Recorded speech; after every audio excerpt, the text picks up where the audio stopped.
नमस्कार दोस्तों, अगर आपको रॉयल चैलेंजर्स बेंगलुरु और सनराइजर्स हैदराबाद के बीच खेला गया आईपीएल 2024 का 30वां और एक और सबसे रोमांचक महामुकाबला पसंद आया हो तो इस वीडियो को आप एक लाइक जरूर करें। इस वीडियो का लाइक टारगेट 400 लाइक है, तो इस वीडियो को आप दिल से लाइक जरूर करें। दोस्तों, आईपीएल 2024 के 30वें और एक और सबसे रोमांचक महामुकाबले में आईपीएल इतिहास की दो सबसे बड़ी टीमें एक दूसरे से भिड़ी। इस बार फाफ डू प्लेसिस की रॉयल चैलेंजर्स बेंगलुरु के सामने पैट कमिंस की सनराइजर्स हैदराबाद की टीम खड़ी थी। इस रोंगटे खड्डे कर देने वाले महामुकाबले में बेंगलुरु के कप्तान फाफ डू प्लेसिस ने टॉस जीता और पहले गेंदबाजी का फैसला लिया और हैदराबाद की टीम को पहले बल्लेबाजी के लिए आमंत्रित किया। उसके बाद रनों की बारिश करने की इरादे से सबसे खतरनाक फॉर्म में चल रही हैदराबाद की ओपनिंग जोड़ी मैदान में उतरी अभिषेक शर्मा और ट्रेविस हेड के कंधों पर। इस महामुकाबले में अपनी टीम को एक विस्फोटक को ओपनिंग शुरुआत दिलाने की बहुत ही बड़ी जिम्मेदारी थी और हर बार की तरह इस मुकाबले में भी हैदराबाद की इस गजब के फॉर्म में चल रही ओपनिंग जोड़ी ने आते ही बेंगलुरु की गेंदबाजी पर धमाकेदार बल्लेबाजी करना शुरू कर दिया। खास करके ट्रेविस हेड इस मुकाबले में बेंगलुरु की गेंदबाजी के लिए किसी बुरे सपने की तरह साबित हो रहे थे। पारी के दूसरे ही ओवर में गेंदबाजी पर आए रीस टॉपली को अभिषेक शर्मा और ट्रेविस हेड ने मिलकर 2 छक्के और एक शानदार चौका लगा दिया था। इस ओवर में हैदराबाद की टीम को 20 रन मिल चुके थे और इस धमाकेदार शुरुआत के बाद हैदराबाद की इस शानदार ओपनिंग जोड़ी ने पीछे मुड़कर नहीं देखा और बेंगलुरु के गेंदबाजी पर ऐसी गजब की बल्लेबाजी करके दिखाई जिसने विराट कोहली के तक होश उड़ा दिए।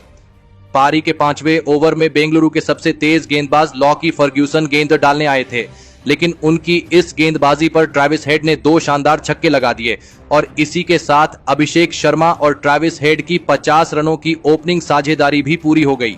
शुरुआत से ही इस तरह के दबाव की वजह से अब बेंगलुरु की गेंदबाजी हिल चुकी थी। दबाव पूरी तरह फाफ डू प्लेसिस के कप्तानी पर दिख रहा था और फिर गेंदबाजी पर आए यश दयाल को एक गजब का चौका लगाते हुए ट्रेविस हेड ने अपना इस मुकाबले में केवल 20 गेंदों में अर्धशतक पूरा कर लिया। ट्रेविस हेड को कोई भी बेंगलुरु का गेंदबाज रोक नहीं पा रहा था। ट्रेविस हेड इस मुकाबले में एक अलग ही फॉर्म में नजर आ रहे थे और फिर देखते ही देखते दोनों के बीच 100 रनों की तूफानी साझेदारी भी पूरी हो गई। हैदराबाद की टीम ने यह कारनामा केवल 8वें ओवर में ही करके दिखाया था। अभिषेक शर्मा और ट्रेविस हेड ने मिलकर अब अपनी टीम को 108 रनों पर पहुंचा दिया था, लेकिन तभी अभिषेक शर्मा को रीस टॉपली ने लोकी फर्ग्यूसन के हाथों कैच आउट कर दिया। अभिषेक शर्मा 22 गेंद में 34 रन बनाकर आउट हो गए। हैदराबाद की इस लाजवाब ओपनिंग साझेदारी के टूटने के बाद हैदराबाद के एक और धमाकेदार फॉर्म में चल रहे बल्लेबाज हेनरी क्लासन मैदान में उतरे, लेकिन एक छोर से ट्रेविस हेड के बल्ले से रन आने नहीं रुक रहे थे। ट्रेविस हेड की इस बल्लेबाजी ने पूरे बेंगलुरु की गेंदबाजी को बैकफुट पर धकेल दिया था, तो वही नए बल्लेबाज हेनरी क्लासन ने भी आते ही अपने हाथ खोलने शुरू कर दिए थे। लेकिन अब सभी की नजरें ट्रेविस हेड के ऊपर टिकी हुई थी, क्योंकि ट्रेविस हेड अब इस मुकाबले में अपने शतक से कुछ ही रन दूर थे और फिर पारी के 12वें ओवर में एक शानदार चौका लगाते हुए ट्रेविस हेड ने अपना इस मुकाबले का ऐतिहासिक शतक पूरा कर लिया। ट्रेविस हेड की इस बल्लेबाजी को देखने वाला हर एक दर्शक हैरान था। ट्रेविस हेड ने इस मुकाबले में केवल 39 गेंदों में यह शतक पूरा करके दिखाया था, तो वही हेनरी क्लासन के साथ मिलकर ट्रेविस हेड ने देखते ही देखते अपनी अर्धशतकीय साझेदारी भी पूरी कर ली थी। ट्रेविस हेड और हेनरी क्लासन ने मिलकर अब अपनी टीम को केवल 13 ओवर में 165 रनों पर पहुंचा दिया था, लेकिन फिर तभी गेंदबाजी पर आए लोकी फर्ग्यूसन ने शतक लगाने वाले ट्रेविस हेड को फाफ डू प्लेसी के हाथों कैच आउट कर दिया। ट्रेविस हेड 41 गेंदों में 102 रनों की अद्भुत पारी खेलकर आउट हो गए। इस समय पर ट्रेविस हेड को रोकने में बेंगलुरु की गेंदबाजी कामयाब हो चुकी थी, लेकिन अब बल्लेबाजी के लिए एडन मार्करम मैदान में उतरे। लेकिन अब दूसरे छोर पर सेट हो चुके हेनरी क्लासन ने अब अपने हाथ खोलने शुरू कर दिए और फिर पारी का 14वां ओवर डालने आए महिपाल लोमरोर को हेनरी क्लासन ने 2 गजब के छक्के लगा दिए थे। हेनरी क्लासन के इस मौके पर इस तरह बल्लेबाजी करना बेंगलुरु के खुशी पर पानी फेर रहा था। विराट कोहली तो अपने गेंदबाजों से बहुत ही नाराज दिख रहे थे और फिर पारी के 15वें ओवर में एक शानदार छक्का लगाते हुए हेनरी क्लासन ने केवल 23 गेंद में अपना इस मुकाबले का अर्धशतक पूरा कर लिया। बेंगलुरु की टीम अब एक बड़े खतरे में दिख रही थी। हैदराबाद की टीम एक विशाल लक्ष्य अब बेंगलुरु की टीम के आगे रखने जा रही थी। कप्तान फाफ डू प्लेसी को देखकर ऐसा लग रहा था कि वह अब कप्तानी करना ही भूल चुके हैं। कोई भी बेंगलुरु का गेंदबाज हेनरी क्लासन को भी अब रोक नहीं पा रहा था। हेनरी क्लासन और एडन मार्करम के बीच भी अब एक और अर्धशतकीय साझेदारी बन चुकी थी। हेनरी क्लासेन ने तो फिर पारी के 17वें ओवर में लॉकी फर्ग्यूसन को 106 मीटर का इतना लंबा छक्का लगा दिया जो सीधा मैदान के बाहर पहुंच गया। लेकिन फिर इसी 17वें ओवर में लॉकी फर्ग्यूसन ने गजब की बल्लेबाजी कर रहे हेनरी क्लासेन को विजय कुमार वैशाख के हाथों कैच आउट कर दिया। हेनरी क्लासेन 31 गेंदों में 67 रनों की विस्फोटक पारी खेलकर आउट हो गए। हेनरी क्लासेन अब एक गलत मौके पर आउट हो चुके थे।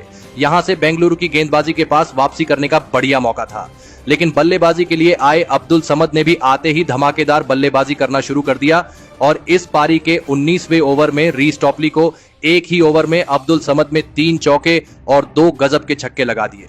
तो वही इस पारी के आखिरी ओवर में भी अब्दुल समद और एडन मार्करम ने धमाकेदार बल्लेबाजी करके दिखाई।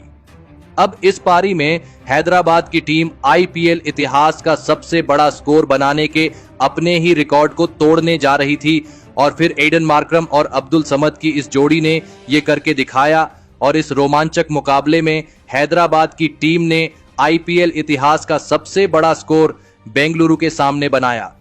हैदराबाद की टीम ने इस महामुकाबले में 287 रनों का एक ऐतिहासिक और आईपीएल इतिहास का सबसे बड़ा लक्ष्य बेंगलुरु के सामने रखा।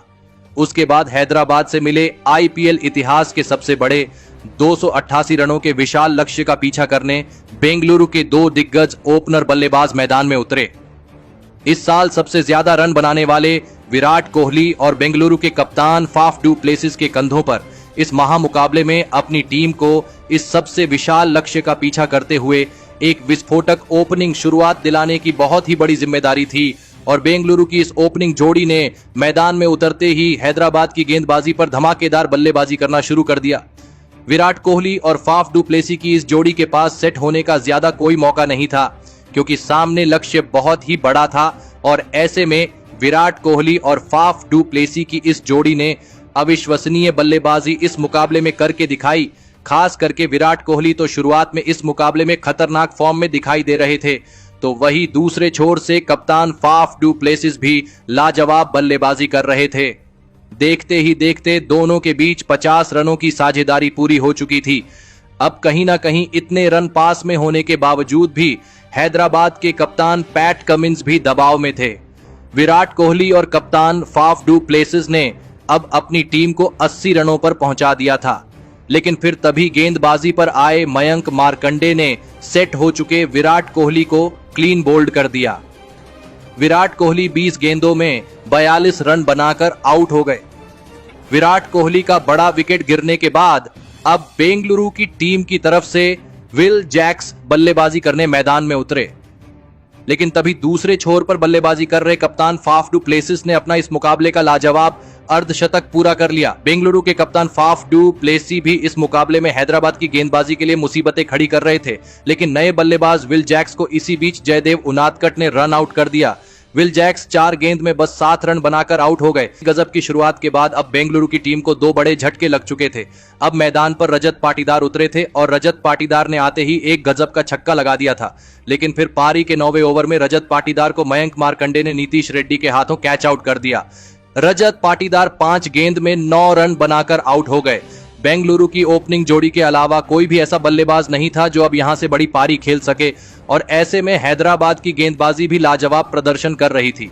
अब मैदान पर सौरभ चौहान आ चुके थे, लेकिन इस पारी का 10वां ओवर डालने आए हैदराबाद के कप्तान पैट कमिंस ने इस ओवर की तीसरी गेंद पर अपनी टीम के लिए सबसे बड़ा खतरा बन चुके बेंगलुरु के कप्तान फाफ डू प्लेसी को हेनरी क्लासेन के हाथों कैच आउट कर दिया। बेंगलुरु के कप्तान फाफ डू प्लेसिस 28 गेंद में 62 रनों की तूफानी पारी खेलकर आउट हो गए, तो वही अपनी इसी ओवर में पैट कमिंस ने सौरभ चौहान को भी एलबीडब्ल्यू आउट कर दिया। सौरभ चौहान तो बिना खाता खोले ही आउट हो गए। कप्तान पैट कमिंस ने आकर एक ही ओवर में पूरा मुकाबला बदल दिया था। बेंगलुरु के हाथ से अब यह मुकाबला निकल रहा था। अब महिपाल लोमरोर बल्लेबाजी करने मैदान में उतरे, तो वहीं अब उनके साथ देने तूफानी फॉर्म में चल रहे दिनेश कार्तिक आए थे और फिर यहां से महिपाल लोमरोर और दिनेश कार्तिक ने बेंगलुरु की डगमगाई पारी को संभाला और विस्फोटक बल्लेबाजी करना शुरू कर दिया। दिनेश कार्तिक इस मुकाबले में हैरान करने वाले फॉर्म में नजर आ रहे थे। दिनेश कार्तिक की बल्लेबाजी देखने लायक थी, लेकिन रिक्वायर्ड रेट का दबाव लगातार दिनेश कार्तिक पर बढ़ रहा था क्योंकि बेंगलुरु की टीम बहुत ही बड़े लक्ष्य का पीछा कर रही थी। लेकिन ऐसे में दिनेश कार्तिक के बल्ले से लगातार बड़े शॉट निकल रहे थे। देखते ही देखते दोनों की अर्धशतकीय साझेदारी भी पूरी हो गई, लेकिन फिर इसी बीच महिपाल लोमरोर आउट हो गए। लेकिन विकेट गिरने का कोई भी असर दिनेश कार्तिक की बल्लेबाजी पर नहीं हो रहा था। दिनेश कार्तिक इस मुकाबले में विस्फोटक फॉर्म में नजर आ रहे थे। विकेट गिरने के बाद बल्लेबाजी के लिए आए अनुज रावत के साथ मिलकर दिनेश कार्तिक ने फिर एक बार बेंगलुरु की टीम के लिए साझेदारी बनाना शुरू कर दिया। तो वही दिनेश कार्तिक ने अपना शानदार अर्धशतक भी पूरा कर लिया। दिनेश कार्तिक हैदराबाद की गेंदबाजी के सामने हार नहीं मान रहे थे। दिनेश कार्तिक इस मुकाबले में 237 की स्ट्राइक रेट से बल्लेबाजी कर रहे थे। दिनेश कार्तिक की बल्लेबाजी ने हैदराबाद के कप्तान पैट कमिंस के तक होश उड़ा दिए थे। इसी बीच दिनेश कार्तिक ने 108 मीटर लंबा एक अद्भुत छक्का लगा दिया था। अनुज रावत के साथ दिनेश कार्तिक की एक और अर्धशतकीय साझेदारी पूरी हो गई। अब मुकाबला आखिरी 3 ओवरों में पहुंच चुका था, जहां पर बेंगलुरु को जीत के लिए 72 रन चाहिए थे। लेकिन अकेले दिनेश कार्तिक हैदराबाद की गेंदबाजी को टक्कर दे रहे थे, लेकिन उनको किसी भी खिलाड़ी का साथ नहीं मिल रहा था। और फिर अंत में दिनेश कार्तिक की यह दिल जीत लेने वाली पारी खत्म हो गई और दिनेश कार्तिक को टी नटराजन ने हेनरी क्लासेन के हाथों कैच आउट कर दिया। दिनेश कार्तिक 35 गेंदों में 7 छक्के और 5 चौकों की बदौलत 83 रनों की धमाकेदार पारी खेलकर आउट हो गए। और फिर इस मुकाबले के अंत में बेंगलुरु की टीम को हैदराबाद की टीम ने केवल 25 रनों से मात देकर इस महामुकाबले को अपने नाम कर लिया। हैदराबाद की टीम ने 288 जैसे आईपीएल इतिहास के सबसे बड़े लक्ष्य को बेंगलुरु के टीम के सामने रखा था, लेकिन इसके बावजूद केवल 25 रनों से बेंगलुरु की टीम इस मुकाबले में पीछे रह गई। दिनेश कार्तिक की बल्लेबाजी ने इस मुकाबले में अंत में सभी का दिल जीत लिया, लेकिन इसके बावजूद हैदराबाद की टीम ने इस साल दूसरी बार यह कारनामा करके दिखाया। अपने ही रिकॉर्ड को तोड़ने वाली हैदराबाद की टीम इस मुकाबले में लाजवाब फॉर्म में नजर आई, लेकिन हैदराबाद को इतने बड़े लक्ष्य तक पहुंचाने में एक खिलाड़ी का नाम सबसे पहले लिया जाएगा और उस खिलाड़ी का नाम है ट्रेविस हेड। जी हां दोस्तों, ट्रेविस हेड ने इस मुकाबले में ऐसी अविश्वसनीय बल्लेबाजी करके दिखाई जिसने सभी का दिल जीत लिया। ट्रेविस हेड ने इस मुकाबले में 41 गेंदों में 102 रनों की शतकीय पारी खेली और इसी के चलते अंत में हैदराबाद की टीम यह रोमांचक मुकाबला जीत पाई। तो दोस्तों, आपको ट्रेविस हेड की यह तूफानी बल्लेबाजी कैसी लगी और आप उनकी इस धमाकेदार बल्लेबाजी के लिए उन्हें 10 में से कितने अंक देना चाहेंगे? आप अपनी राय नीचे कमेंट में देना बिल्कुल भी ना भूले। धन्यवाद।